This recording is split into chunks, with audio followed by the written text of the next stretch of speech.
अथ पञ्चमोऽध्यायः। अर्जुन उवाच सन्न्यासं कर्मणां कृष्ण पुनर्योगं च शंससि यच्छ्रेययेतयोरेकं तन्मे ब्रूहि सुनिश्चितम्।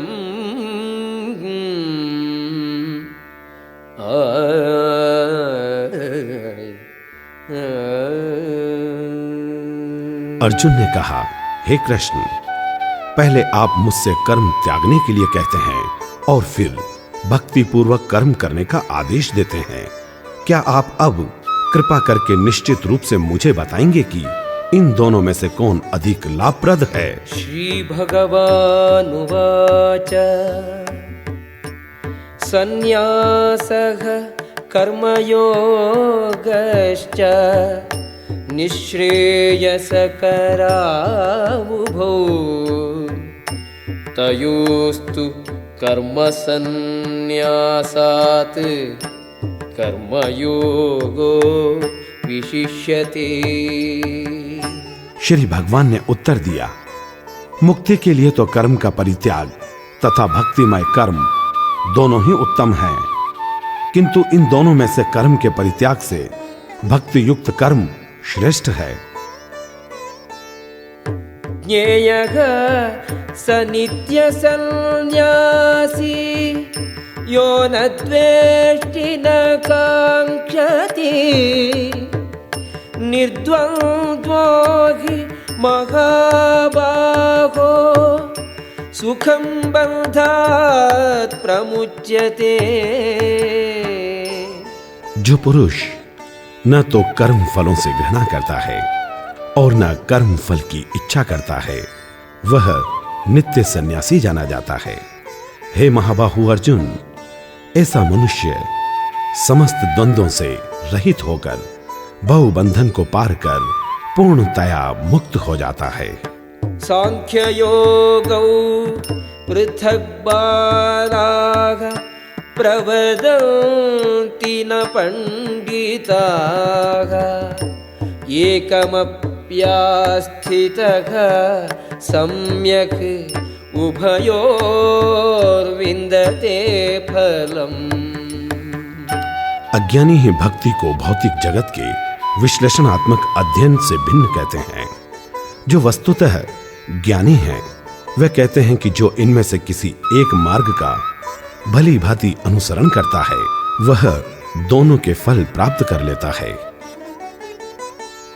यत्सांख्यैः प्राप्यते स्थानं तद्योगैरपि गम्यते एकं सांख्यं च योगं च यः पश्यति स पश्यति।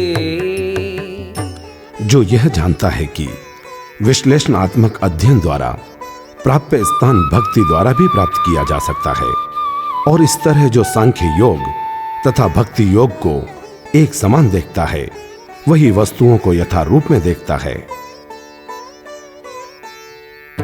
सन्न्यासस्तु महाबाहो दुःखमाप्तुम् अयोगतः योगयुक्तो मुनिः ब्रह्मा न चिरेणाधिगच्छति। भक्ति में लगे बिना केवल समस्त कर्मों का परित्याग करने से कोई सुखी नहीं बन सकता, परंतु भक्ति में लगा हुआ विचारवान व्यक्ति शीघ्र ही परमेश्वर को प्राप्त कर लेता है। योगयुक्तो विशुद्धात्मा विजितात्मा जितेन्द्रियः सर्वभूतात्मा भूतात्मा कुर्वन्नपि न लिप्यते। जो भक्ति भाव से कर्म करता है, जो विशुद्ध आत्मा है और अपने मन तथा इंद्रियों को वश में रखता है, वह सबों को प्रिय होता है और सभी लोग उसे प्रिय होते हैं। ऐसा व्यक्ति कर्म करता हुआ भी कभी नहीं बंधता। नैव किंचित करोमीति युक्तो मन्येत तत्त्ववित् पश्यन् शृण्वन् स्पृशन् जिघ्रन् अश्नन् गच्छन् स्वपन् श्वसन् प्रलपन् विसृजन् गृह्णन् उन्मिषन् निमिषन्नपि इन्द्रियाणि इन्द्रियार्थेषु वर्तन्त इति धारयन्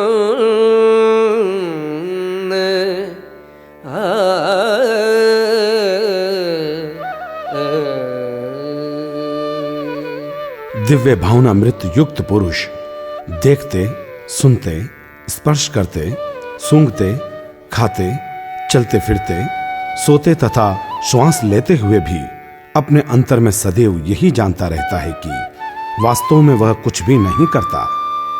बोलते, त्यागते, ग्रहण करते तथा आंखें खोलते बंद करते हुए भी वह यह जानता रहता है कि भौतिक इंद्रियां अपने अपने विषयों में प्रवृत्त हैं और वह इन सब से पृथक है।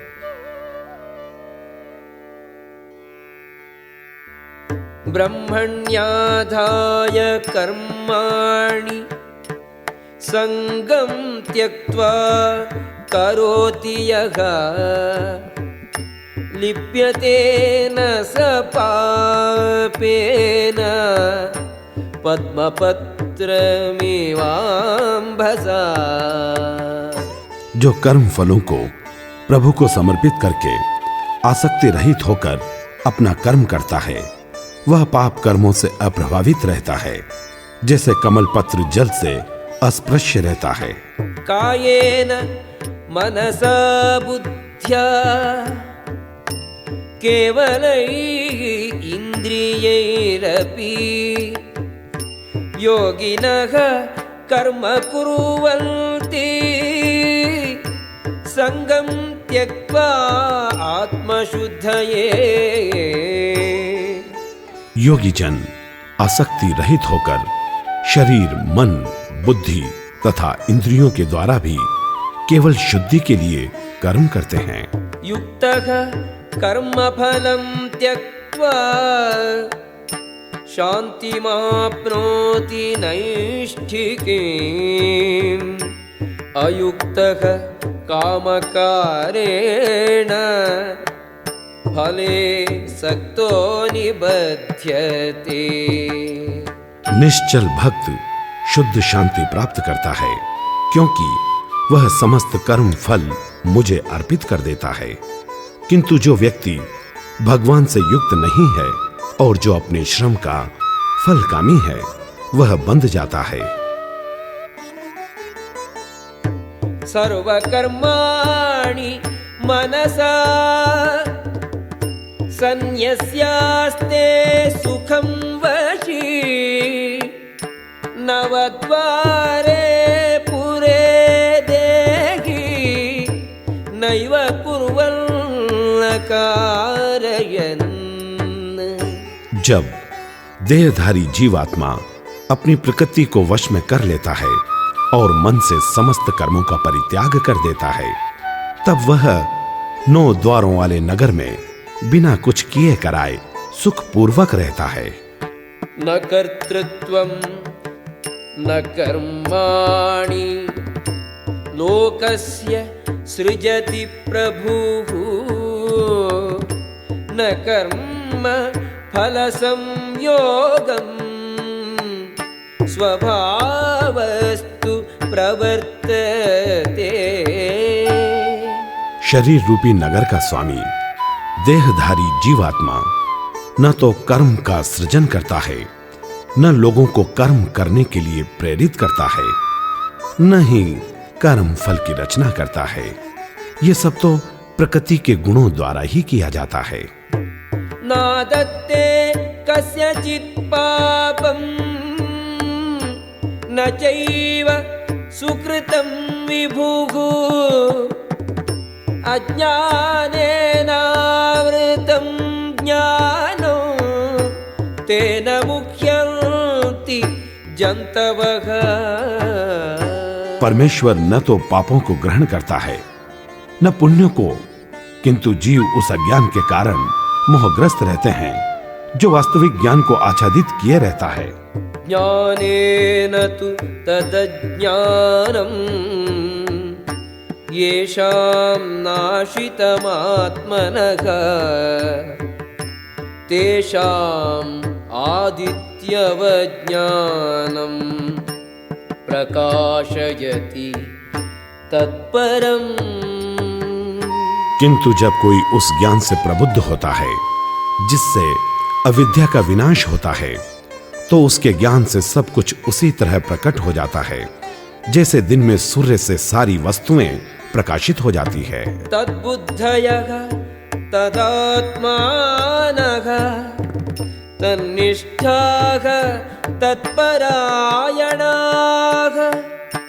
गच्छन्ति अपुनरावृत्तिं ज्ञाननिर्धूतकल्मषाः। जब मनुष्य की बुद्धि, मन, श्रद्धा तथा शरण सब कुछ भगवान में स्थिर हो जाते हैं, तभी वह पूर्ण ज्ञान द्वारा समस्त कल्मश से शुद्ध होता है और मुक्ति के पथ पर अग्रसर होता है।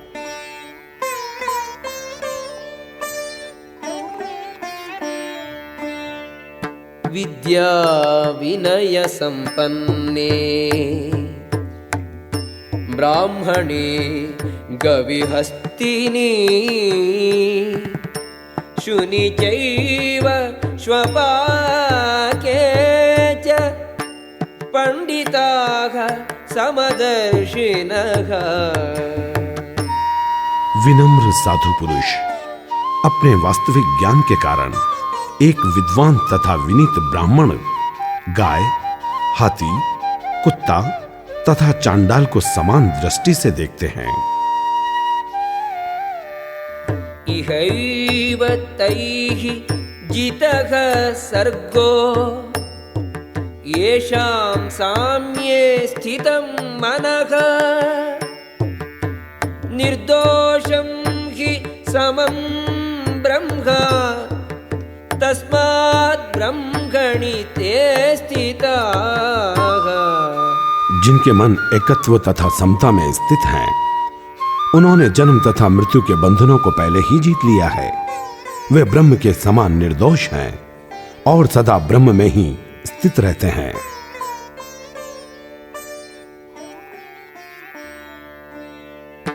न प्रहृष्येत् प्रियं प्राप्य नोद्विजेत् प्राप्य च प्रियं स्थिरबुद्धिः असम्मूढो ब्रह्मविद् ब्रह्मणि स्थितः। जो न तो प्रिय वस्तु को पाकर हर्षित होता है और न अप्रिय को पाकर विचलित होता है, जो स्थिर बुद्धि है, जो मोह रहित है और भगव विद्या को जानने वाला है, वह पहले से ही ब्रह्म में स्थित रहता है। बाह्य स्पर्शेषु असक्तात्मा विन्दति आत्मनि यत् सुखम् स ब्रह्मयोगयुक्तात्मा सुखम् अक्षयम् अश्नुते। ऐसा मुक्त पुरुष भौतिक इंद्रिय सुख की ओर आकृष्ट नहीं होता, अपितु सदैव समाधि में रहकर अपने अंतर में आनंद का अनुभव करता है। इस प्रकार स्वरूप सिद्ध व्यक्ति पर ब्रह्म में एकाग्रचित होने के कारण असीम सुख भोगता है। ये हि संस्पर्शजा भोगाः दुःखयोनय एव ते आद्यन्तवन्तः कौन्तेय न तेषु रमते बुधः। बुद्धिमान मनुष्य दुख के कारणों में भाग नहीं लेता, जो कि भौतिक इंद्रियों के संसर्ग से उत्पन्न होते हैं। हे कुंती पुत्र, ऐसे भोगों का आदि तथा अंत होता है, अतः चतुर व्यक्ति उसमें आनंद नहीं लेता। शक्नोति हैव यः सोढुम् प्राक्शरीरविमोक्षणात् कामक्रोधोद्भवं वेगं स युक्तः स सुखी नरः। यदि इस शरीर को त्यागने के पूर्व कोई मनुष्य इंद्रियों के वेगों को सहन करने तथा इच्छा एवं क्रोध के वेग को रोकने में समर्थ होता है, तो वह इस संसार में सुखी रह सकता है। योऽन्तः सुखो अन्तरारामः तथान्तर्ज्योतिरेव यः स योगी ब्रह्मनिर्वाणम् ब्रह्मभूतोऽधिगच्छति।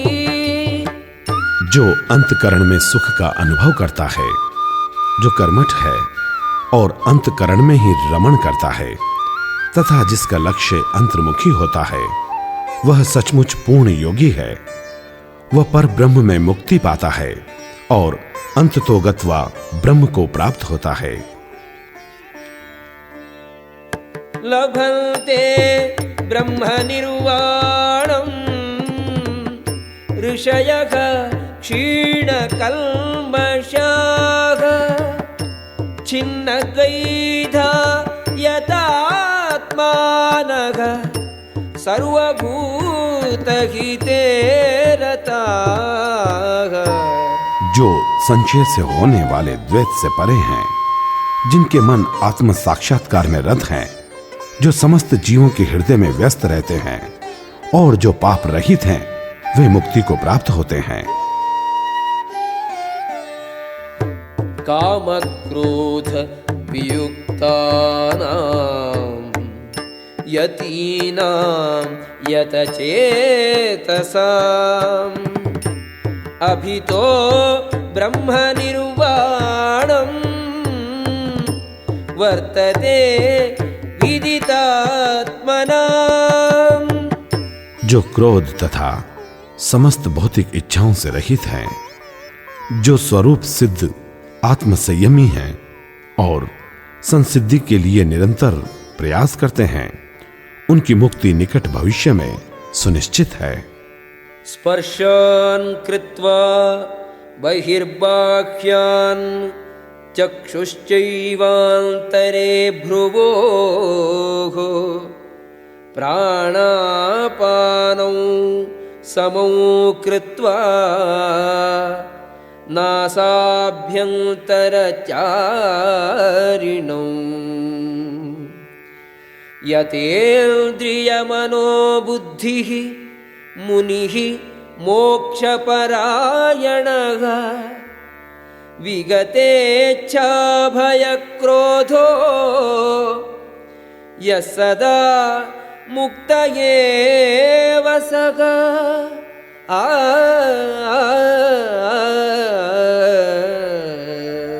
समस्त इंद्रिय विषयों को बाहर करके दृष्टि को भौहों के मध्य में केंद्रित करके प्राण तथा अपान वायु को नथुनों के भीतर रोककर और इस तरह मन इंद्रियों तथा बुद्धि को वश में करके जो मोक्ष को लक्ष्य बनाता है, वह योगी इच्छा, भय तथा क्रोध से रहित हो जाता है। जो निरंतर इस अवस्था में रहता है, वह अवश्य ही मुक्त है।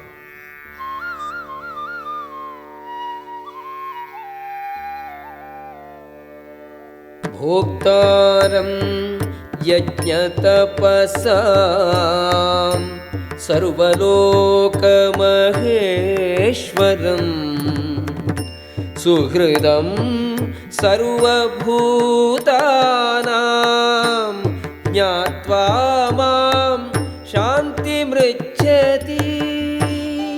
मुझे समस्त यज्ञों तथा तपस्याओं का परम भोक्ता, समस्त लोकों तथा देवताओं का परमेश्वर एवं समस्त जीवों का उपकारी एवं हितैषी जानकर मेरे भावनामृत से पूर्ण पुरुष भौतिक दुखों से शांति लाभ करता है।